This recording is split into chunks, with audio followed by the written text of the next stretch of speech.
Disa orë përpara hyrjes në fuqi të armëpushimit të pjesëshëm të Sirisë, Barack Obama paralajmëroi Rusinë dhe Damaskun të qëndrojnë angazhime të marrë e të ndërpresin sulmet. Bota të t'i ketë syt nga ju, tha presidenti amerikan, që edhe vetë është treguar sidoqoftë i matur në shprehjen e entuziazmit mbi suksesin e kësaj nisme.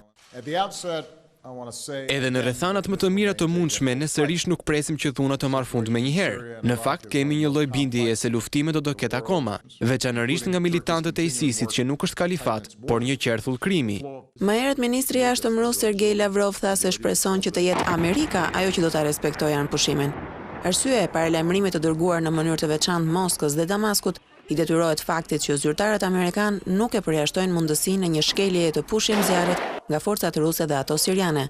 Për këtë çështje nuk ka pritshmëri, ka pesimizëm, i tha agjencisë franceze të lajmeve AFP, një zyrtar i lartë në Washington.